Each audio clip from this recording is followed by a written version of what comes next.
Eu quero ler um texto da palavra de Deus, até eu acho que vocês recitariam esse texto, quase todo aí, sem precisar ler. Isaías capítulo número 6, porque é um texto assim, bem conhecido. Vamos ler do capítulo 1 até o capítulo de número 9.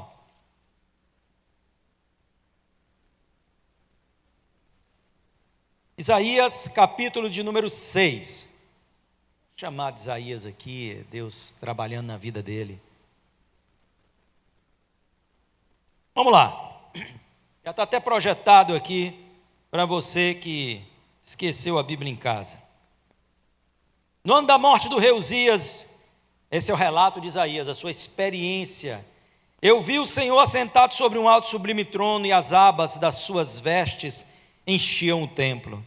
Serafins estavam por cima dele, cada um tinha 6 asas, com 2 cobria o rosto, com 2 cobria os pés, e com 2 voava. E clamavam uns aos outros, dizendo: Santo, Santo, Santo é o Senhor dos exércitos, toda a terra está cheia da sua glória. Os umbrais das portas se moveram com a voz do que clamava, e o templo se encheu de fumaça. Então eu disse: ai de mim, estou perdido, porque sou homem de lábios impuros, e habito no meio de um povo de lábios impuros, e os meus olhos viram o Rei, o Senhor dos exércitos.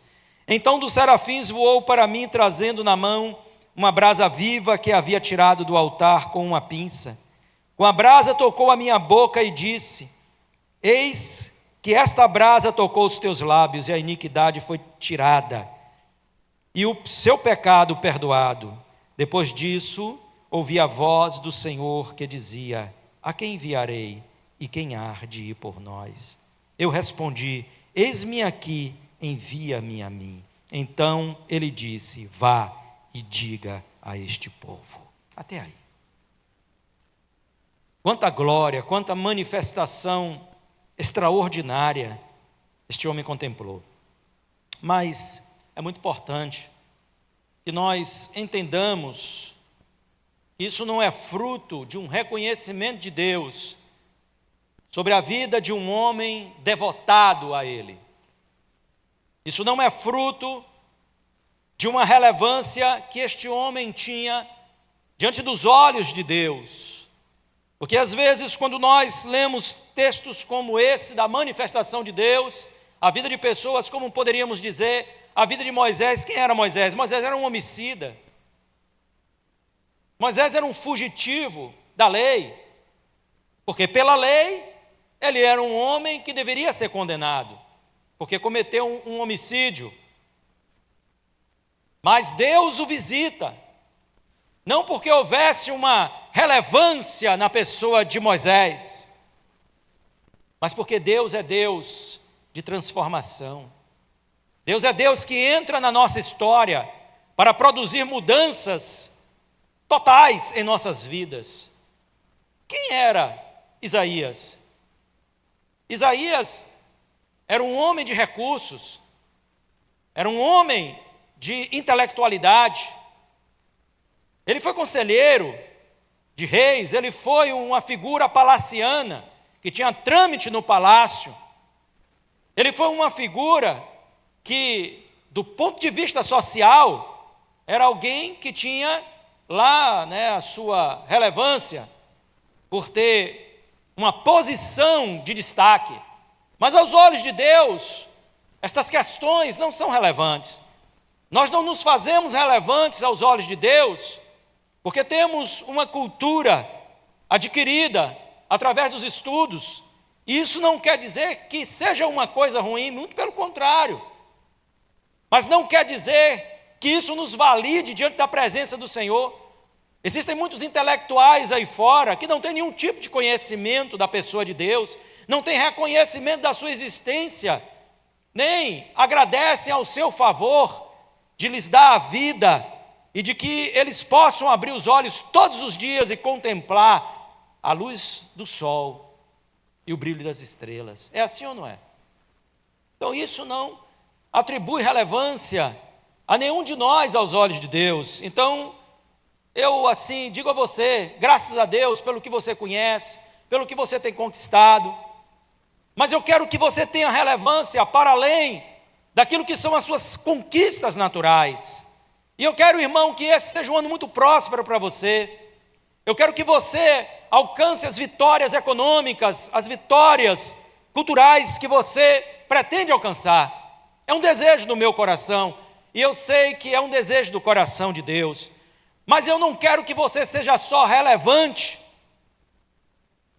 dentro deste panorama natural, da ótica deste mundo.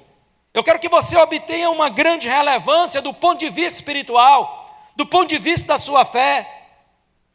E ali estava Isaías, alguém que poderia ser relevante, se nós olharmos naturalmente a vida dele. Mas o que ele era aos olhos de Deus?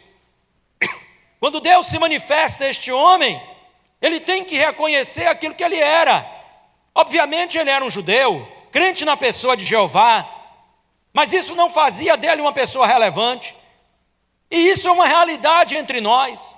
Às vezes nós achamos que o fato de termos abraçado essa fé nos está elevando a uma posição em que Deus tem que atribuir a nós um louvor pela nossa atitude. Você sabe como eu e você somos salvos? Pela graça de Deus. Isso não é uma conquista nossa, é uma conquista do Senhor. Isso não é uma obra nossa produzida em nosso interior para a transformação da nossa vida, mas é uma obra do Senhor produzida em nós, a obra da graça, mediante o sacrifício de Jesus Cristo na cruz do Calvário. Então eu quero dizer para você que você pode ser um cristão genuíno, nascido de novo, que crê em Jesus Cristo como Salvador de sua vida, mas ser uma pessoa que não tem relevância no reino do Senhor. Você tem relevância no coração de Deus, porque Deus te ama, porque é você chamado de filho. Mas qual é o impacto, qual é o legado que você tem produzido? O que você tem feito para o reino dos céus? Isso é que faz a verdadeira diferença. O que traz o teu destaque, o que traz a relevância aos olhos dos céus, não é apenas a tua identidade de ser cristão. Isso te proporciona ter a convivência na presença do Senhor. Isso te possibilita alcançar as promessas, te faz alvo das bênçãos do Senhor. Mas você não tem feito a diferença. E Deus quer mudar a nossa realidade. Deus quer transicionar isso. Deus quer promover uma verdadeira mudança em nossas vidas. Uma mudança que nos eleve para um patamar superior de fé. Porque nós estamos sendo triunfalistas por uma perspectiva de conquistas humanas. É isso que traz relevância às pessoas. Quando elas estão no âmbito da igreja congregacional. A gente, muitas vezes, queridos, estamos aplaudindo muito mais quem vem contar a sua conquista de que comprou, de que alcançou, e nada contra isso. Vocês sabem que nós acreditamos no poder de um Deus que nos projeta também a novos níveis de conquistas profissionais, econômicas. Mas, sabe, eu não vejo muita relevância, ou eu não vejo muitos aplausos, muito louvor a Deus, quando as pessoas estão contando através do testemunho da sua vida o que elas têm feito no reino dos céus. Por que nós não estamos louvando aqueles que têm batalhado pelo crescimento do reino, pelo avanço do reino? Por que nós não estamos louvando a Deus pela vida daqueles que têm se colocado à disposição para ganhar almas para Jesus? Por que essas pessoas largaram de ser relevantes para nós? Talvez se eu perguntar a você o nome de meia dúzia de missionários neste mundo, você não saiba dizer. Talvez se eu perguntar a você o nome de 2 missões mundiais, você não saiba dizer. Porque isso não tem relevância aos teus olhos. É exatamente por isso. Porque se tivesse, você saberia. Essa é a nossa questão. Nós muitas vezes não enxergamos pelos olhos de Deus, mas enxergamos pelos olhos dos homens.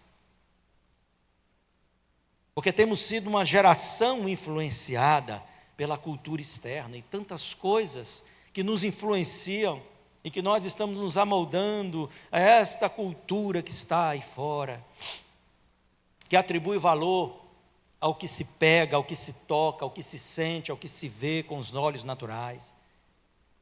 Mas sabe de uma coisa? Isaías não era tão diferente de nós.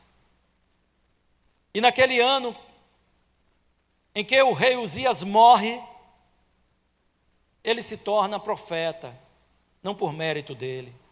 Ele tem um despertamento na sua vida, não por mérito dele. Não é mérito nós sermos chamados por Deus para servirmos ao Senhor. É honra para nós e é mérito de Deus chamar pessoas tão falíveis como nós para servirmos a este grande Deus. E o Senhor se manifesta a Isaías. Ele diz: eu vi o Senhor assentado sobre um alto e sublime trono, e as abas de suas vestes cobriam todo o templo. Os serafins estavam por cima dele, e os serafins proclamam a santidade dele. O que foi, e Deus é perfeito nas suas obras e naquilo que faz. Fundamental na vida de Isaías, porque não adiantava os serafins proclamarem o poder de Deus. Ora, é claro, Deus deve ser louvado com a proclamação do seu poder, mas o que mais importava para Isaías era reconhecer a santidade de Deus, porque Isaías não precisava de uma cura física, porque Isaías não precisava de uma bênção financeira. Do que Isaías precisava? Ele mesmo diz com sua boca: eu sou um homem de lábios impuros, que habito no meio de um povo de impuros lábios. Os meus olhos viram a Deus, e eu vou perecer.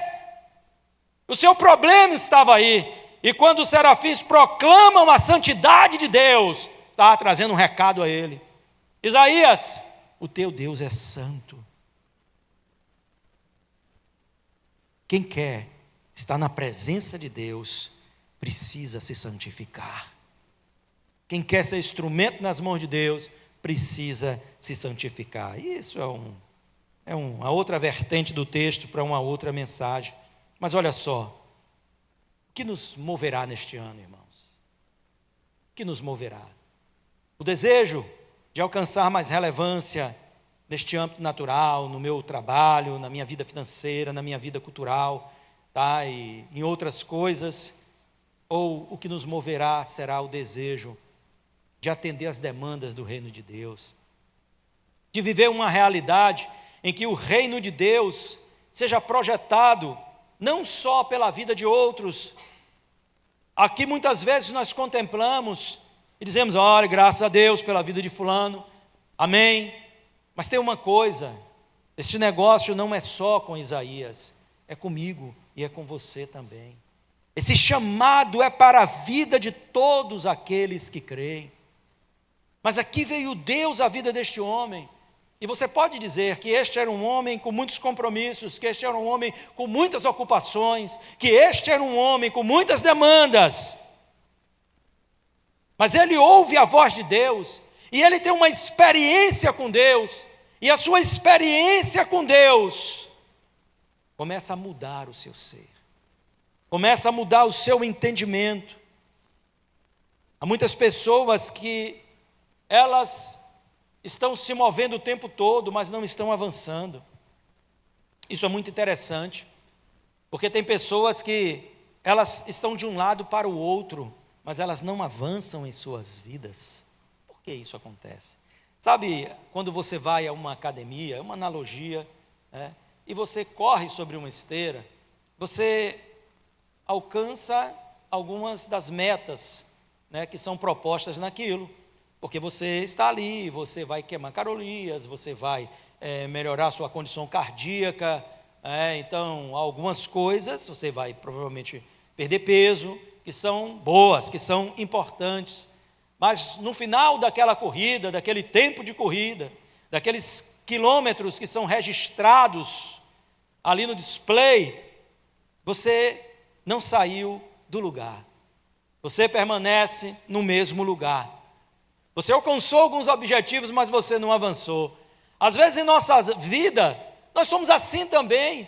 Nós estamos, queimando nossas calorias, nós estamos alcançando alguns objetivos, mas nós estamos ainda no mesmo lugar. Talvez você esteja no mesmo lugar do ponto de vista da sua vida espiritual que você estava há 10 anos atrás, há 5 anos atrás. Não evoluiu em nada, não cresceu em nada, não houve um despertamento em nenhum sentido da sua vida. Talvez você esteja com os mesmos pecados, lutando contra os mesmos pecados, contra as mesmas falhas, lutando contra as mesmas incredulidades,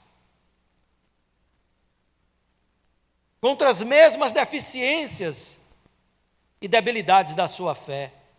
Será que essa não é a tua realidade? Anos se passam e muitas vezes não estamos saindo do lugar. Deus quer que você avance neste ano. Deus quer ver mudanças na sua vida neste ano.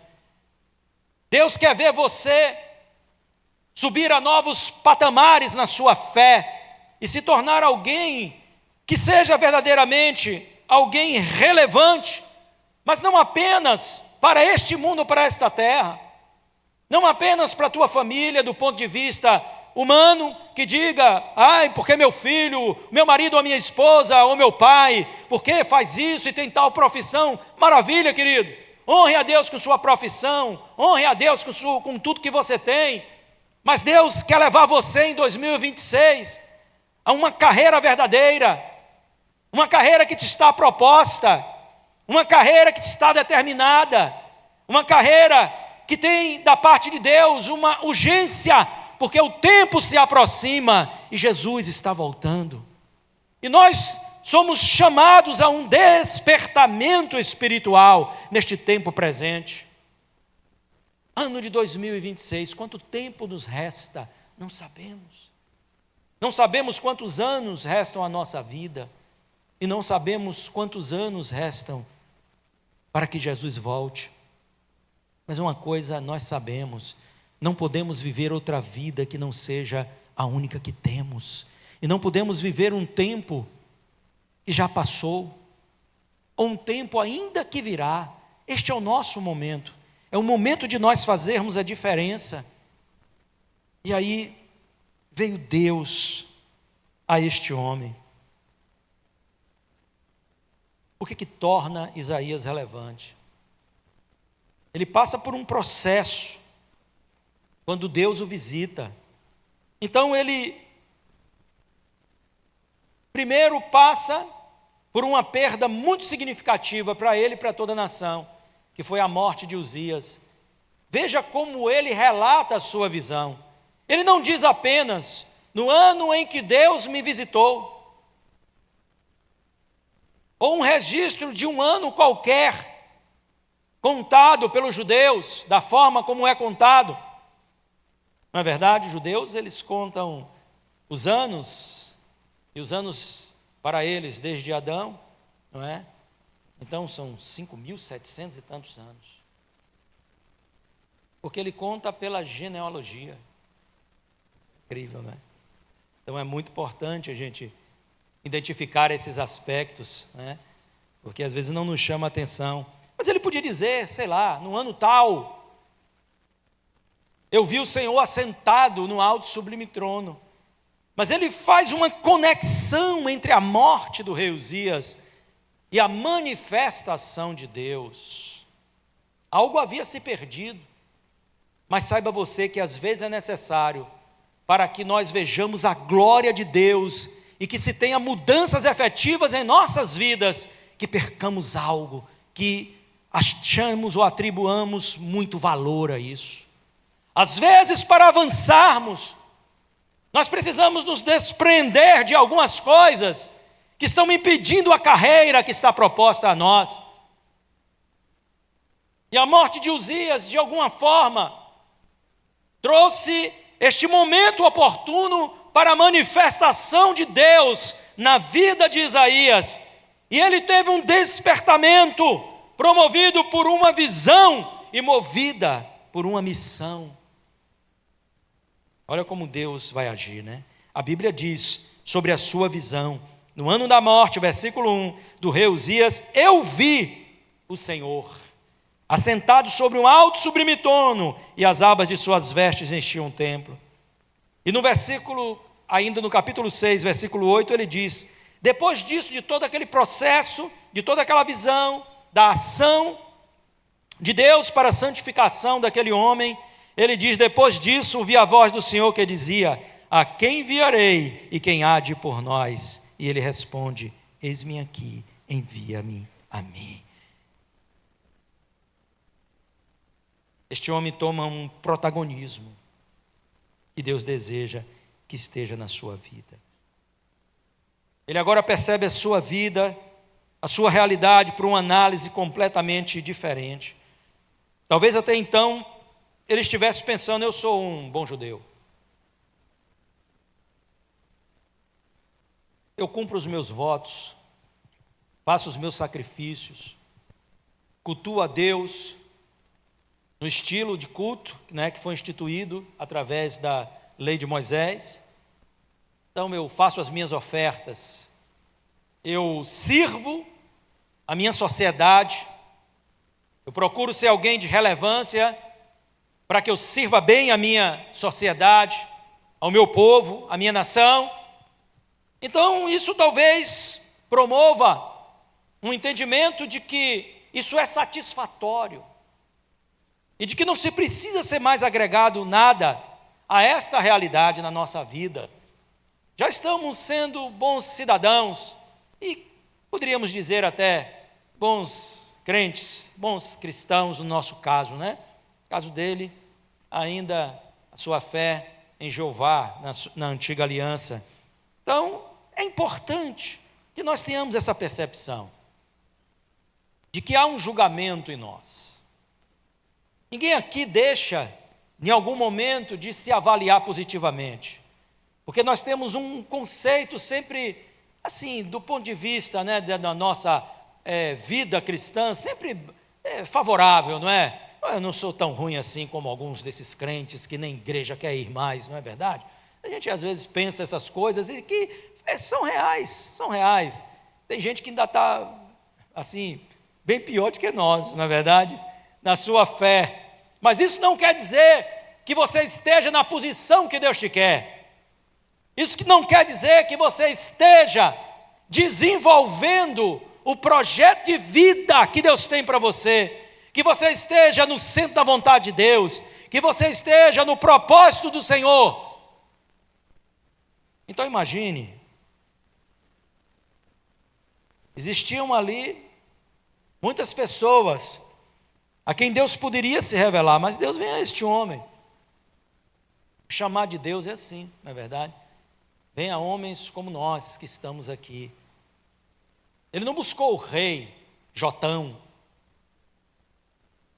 e filho de Uzias, que agora era o herdeiro, assumiu o trono, se mostrou um homem sensato, fez um reinado bom, mas não foi a este homem que Deus se manifestou. Existiam ali sacerdotes, homens sérios, mas não foi a eles a quem Deus se manifestou. Porque às vezes nós temos essa falsa impressão e elegemos alguns a quem Deus deve estar buscando para certas atividades, não é verdade? Dentro do seu reino. Então imagine que talvez você estivesse ali no lugar de Isaías e Deus te fizesse essa pergunta: a quem enviarei e quem há de ir por nós? Talvez você pensasse: Deus, eu vou te dar uma dica, eu vou te dizer 6 nomes lá na minha igreja, em que o Senhor pode ir atrás que vai dar certo essa história aí. Eu vou lá, então eu vou começar aqui, vou enfileirar logo os pastores, que aí isso vai dar certo com eles, e depois eu vou arrumar mais uns 2 aí, mas sabe, aqueles que são mais firmes, aqueles que são mais assim, ou são mais assados, e vou aqui dar essa dica para ti, Deus. Vai lá, bate na porta lá do pastor Marco, que ele vai dar certo. Mas é a você quem Deus está chamando. É a você a quem Deus está se revelando nessa manhã. É com você este negócio, Deus está chamando a sua atenção. Então você precisa ter uma resposta para Deus, esteja dentro daquilo que sejam as próprias expectativas do céu para a sua vida. Não é trazer uma desculpa.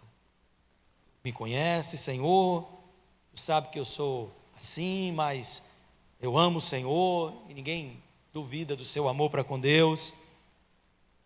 Mas é tempo de você agora avançar nas coisas que Deus tem para a sua vida. E como que ele faz isso? Olha só, o que nós precisamos aprender com este profeta? O profeta, ele é, em primeiro lugar, levado a fazer uma troca. Troca é essa, pastor? Deus o desafia a trocar aquilo que é abalável por aquilo que é inabalável.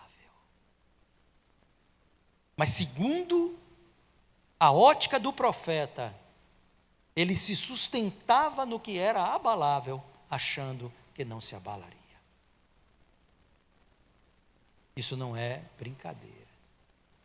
No livro aos Hebreus, na carta, melhor dizendo, aos Hebreus, texto sagrado, vai dizer que Deus remove as coisas abaláveis para trazer as inabaláveis. O que é abalável é o que tange as coisas deste mundo, porque tudo passará. Mas o que é inabalável é o que tange as coisas do reino de Deus. Aqueles que um dia confiaram em um rei, e foi um rei que serviu a Deus, no final da sua vida o orgulho tomou conta do seu coração. E ele então faz algo que era condenável aos olhos do Senhor. E por conta disso ele sofreu com uma maldição que saiu sobre sua vida, quando ele levou um incensário ao templo do Senhor e confrontou a autoridade sacerdotal com um incensário na mão. Os sacerdotes resistiram a ele, e ali a lepra saiu no seu corpo. E ele, quando se viu leproso, foge. E ele teve que ser colocado à margem da cidade, em uma casa, e ali viveu o resto dos seus dias, até a sua morte. Mas às vezes nós estamos depositando toda a nossa confiança e elegendo aquilo que são, sabe, as colunas de sustentação da nossa vida, e depositando todas as nossas forças nessa coisa. E é muito interessante porque quando os pilares de sustentação que humanamente nós temos erguido para nós vão desabando, o Senhor se apresenta e diz: eu ainda estou aqui, porque Deus é inabalável. O seu trono jamais passará, o seu reino durará eternamente. A sua glória, ela permanece a mesma, diante de toda esta criação visível que está diante dos teus olhos, aquilo que vemos, e aquilo até que os nossos olhos não veem, mas sabemos que existe como extensão de um universo criado para a glória de Deus. Então, queridos, olha só como Deus faz. Deus se manifesta a ele, para dizer a ele: é tempo de você trocar estas muletas falsas por um verdadeiro alicerce, que é Deus. Confiar inteiramente em Deus. Confiar na proposta de Deus para a sua vida. Depositar suas expectativas nisso. Então deixe morrer aquilo que você confia. Não é no sentido de você abandonar as coisas que você tem construído, mas é no sentido de você não depositar a sua confiança nessas coisas. Será que teu coração está em quê neste ano? O que te vai levar à felicidade durante este ano? O que vai manifestar alegria no teu coração durante este ano? Quando Isaías, lá no capítulo 61 do seu livro, ele fala sobre o derramamento do Espírito Santo. E lá no versículo, salvo engano, 9 ou 10, que ele vai dizer: eu muito me alegrei acerca disso. Claro, é um texto messiânico, mas é um texto que originalmente veio do profeta. E ele escreve isso, a sua alegria.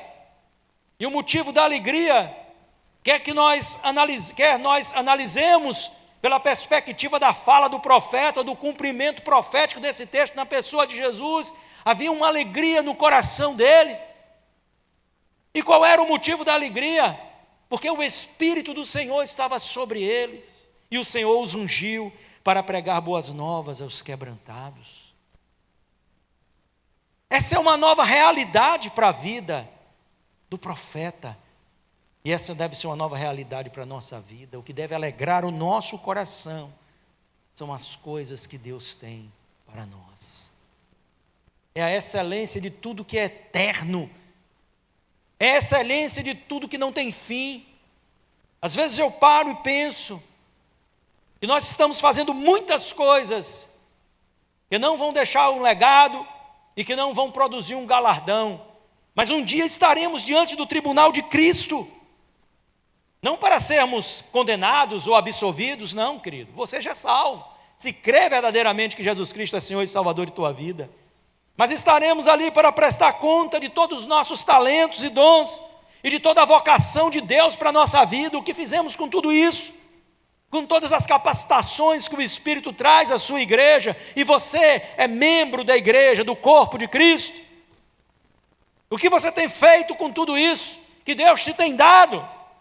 E vamos estar ali para recompensa, ou muitas vezes, quem sabe ali um momento em que você vai compreender de que você poderia ter produzido muito mais, e feito muito mais do que aquilo que você fez.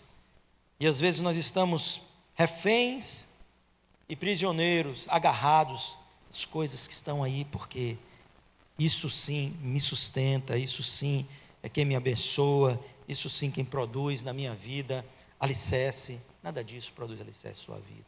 Essas coisas são abaláveis e você não sabe o tempo em que você as terá. Você lembra da história de Jó? Jó era um homem que tinha uma estrutura familiar invejável, que tinha uma estrutura financeira invejável, que tinha uma condição social, um reconhecimento social também invejável. Era um homem admirável. No entanto, do ponto de vista das coisas humanas, ele perde tudo isso em um tempo muito breve, e depois ele perde a sua saúde. E o que lhe restou? Ele não tinha mais o apoio de sua família, pois ele mesmo fala que até a sua mulher, o seu hálito era repugnante, que os seus servos não lhe davam mais ouvidos, que os seus irmãos sumiram de sua vida, os amigos então, esses não se sabia nem mais onde andavam. Tudo isso ele perdeu quando veio a pobreza e a ruína, quando vieram os dias maus. Até os amigos mais íntimos se achegaram a ele para dizer a ele: rapaz, em que você pecou? Onde é que está a sua falha? Porque é assim que acontece nos dias difíceis. Mas ele se sustentou em Deus, e Deus não falhou com ele. O hálito dele não foi repugnante a Deus quando ele orava, a sua fisionomia não foi repugnante aos olhos de Deus, porque Deus o via e o contemplava. A sua pobreza,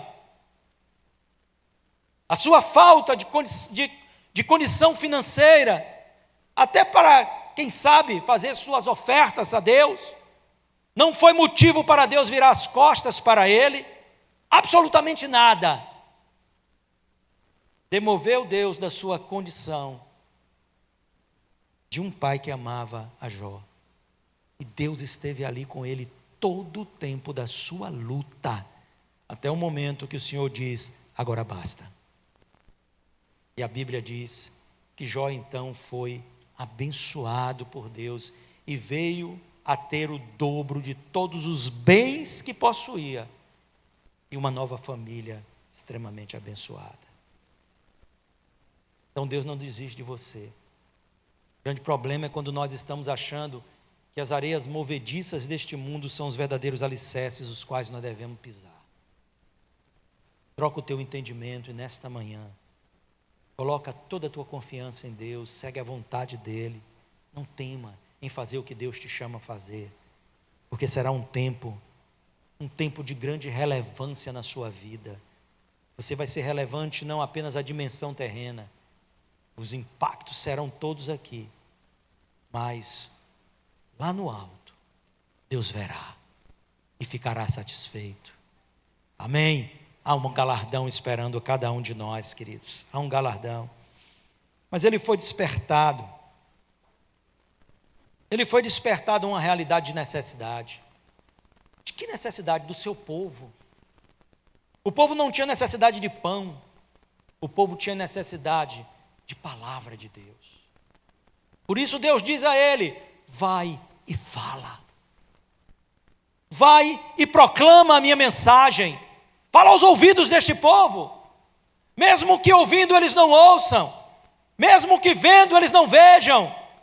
Mesmo que eles, repudiem a palavra nos teus lábios, zombem de ti, caçoem de ti. Anos de prosperidade, mas o povo declinando, Isaías profetizando. Virá o juízo de Deus, o exílio virá, se vocês não se converterem. E o povo caçoava dele.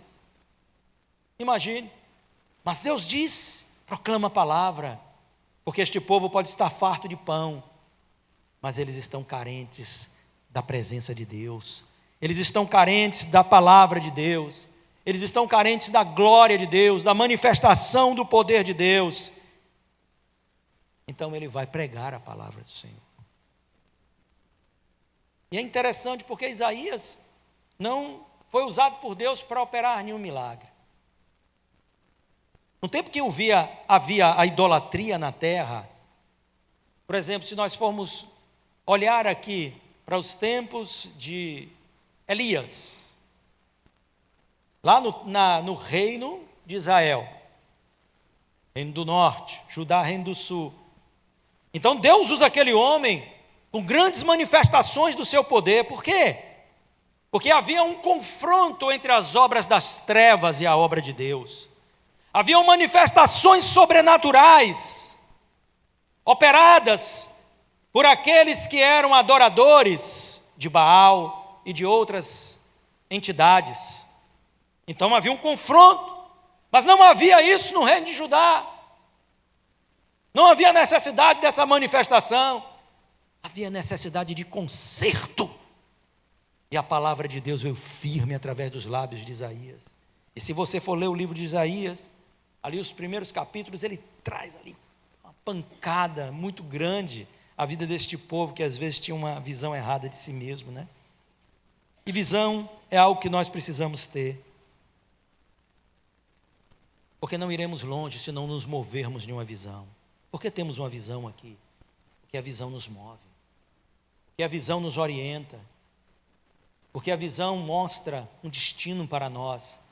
Quando não temos uma visão, qualquer lugar para onde formos, qualquer coisa que venhamos abraçar, tanto faz. Mas quando temos uma visão de Deus, sabemos para onde vamos. E é por isso que Deus traz uma visão ao coração dele. A necessidade deste povo de ouvir a palavra do Senhor. Nossa missão sempre será precedida de uma visão. Você não vai abraçar o que Deus tem para você, você não vai abraçar o que Deus tem para a igreja, se a visão não entrar no seu coração. Você pode ser até alguém, que diga, tudo bem para mim, não vou me rivalizar a isso. Mas o grande problema é que esta visão não está no seu coração. É por isso que nós precisamos orar a Deus, para nos tornarmos filhos de uma visão, caminharmos em uma visão, que ordenará os nossos passos, e a missão será sempre precedida disso, tá? Mas a missão também, para a gente encerrar aqui, não vou tocar aqui nem metade dos tópicos, mas eu quero falar sobre uma conscientização que todos nós precisamos ter. Um estilo de vida fora do propósito, do nosso chamado, nos leva sempre a uma vida espiritualmente medíocre. Nos coloca em uma posição de mediocridade de fé. Se nós não estamos vivendo a dimensão do que é proposto por Deus para a nossa vida, nós vamos estar sempre medíocres. Ele reconhece isso, mesmo sendo um judeu, mesmo sendo uma pessoa crente, mesmo sendo uma pessoa conhecedora da lei. Este era um homem culto, ele não era um qualquer. E mesmo tendo todas essas características reunidas na sua personalidade, ele diz de si mesmo: ai de mim, estou perdido, porque sou homem de lábios impuros e habito no meio de um povo de lábios impuros. E os meus olhos viram o Rei, o Senhor dos Exércitos. O que nós precisamos decidir na nossa vida, queridos, se nós queremos ser mais um no meio desta multidão, chamada evangélicos, que muitas dessas pessoas não conhecem a Deus, não têm compromisso com Deus. Muitas dessas pessoas não estão interessadas no que Deus quer de fato para as suas vidas. Elas abraçaram um ambiente social, elas se acomodaram a um determinado segmento social, porque do ponto de vista social nós somos um segmento, do ponto de vista espiritual nós somos muito mais do que isso, nós somos o corpo de Cristo. Mas não podemos negar que tem muita gente que se achega às comunidades, mas não para viver a realidade de uma conversão genuína, mas de uma adesão.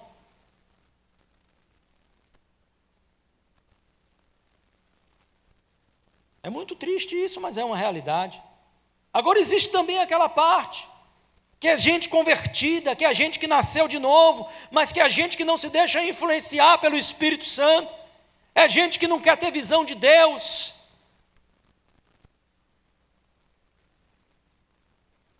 É gente que não se deixa moldar pelo Espírito Santo, que não quer muito saber qual é o propósito de Deus para a sua vida em 2026, porque já estabeleceu as suas metas humanas e naturais. E mesmo quando são coisas que dizem respeito à eclésia, à igreja, não quer dizer que tudo isso que a gente faz por aqui, ou por aí, ou por onde quer que seja aprovado por Deus, irmãos. Muitas vezes é hora da gente parar e pensar: será que o que eu tenho feito para a glória de Deus ou para a minha própria glória? Ou será que isso se tornou um hábito na minha vida?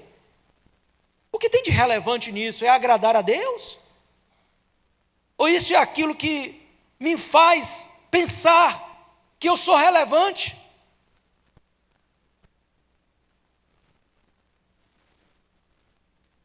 Será que o que me faz pensar que eu sou relevante é subir a este altar e pregar? E expor um pouco de conhecimento que eu tenho da palavra de Deus? Se eu penso assim, a minha fé está falida. Porque eu não fui chamado para isso. Sabe, irmão? Para que se atribua uma glória àquilo que eu faço. Mas eu fui chamado para a glória de Deus. Para que Deus seja glorificado naquilo que eu faço. E é por isso que quando eu esboço o meu rosto em um outdoor aí fora, eu estou deixando bem claro para quem eu quero destinar a glória daquilo que eu faço. É muito simples. Você passa aí, você vê o rosto de, algumas dessas pessoas que se acham tão relevantes no meio evangélico, porque as pessoas estão correndo atrás, daqui para ali e para colar. Então expõe os seus rostos lá, alguns com um sorriso bem aberto, outros, com aquela postura de mais santidade, só falta aquela aurazinha em cima da cabeça, não é? Mas onde está Deus? Eu não vi escrito lá, tudo para a glória de Deus. E eu diminua, que ele cresça. Nada disso você vê, né? É bem interessante essas coisas, tá? Mas isso é problema dele lá com Deus. Eu vou cuidar da minha vida, porque cada um dará conta do Senhor, da sua vida ao Senhor. E você cuide da sua vida também. Porque você vai dar conta de tudo a Deus. E essa conscientização de que nós não estamos realmente vivendo o propósito, o chamado, a vocação que Deus tem para nós, deve nos confrontar. Não se acomode com o que você tem alcançado. Este ano Deus quer levar você a uma posição de relevância no seu reino, que você faça a diferença, e você não precisa abandonar a sua casa e sair por este mundo afora, aí pregando a palavra de Deus, não. Existem coisas imediatas, próximas, as quais Deus tem te chamado. Comece por aí. Quando Deus abrir uma porta, entre por ela. Se Deus vai abrir outra lá na frente, isso é uma outra questão. Nós não temos a capacidade de antever o que Deus vai fazer, mas precisamos estar alerta para o que Deus está fazendo, para que a porta não se feche, o tempo não se acabe e nós percamos a oportunidade de servir ao propósito maior do reino do Senhor. Amém? Vamos colocar em pé, vamos orar.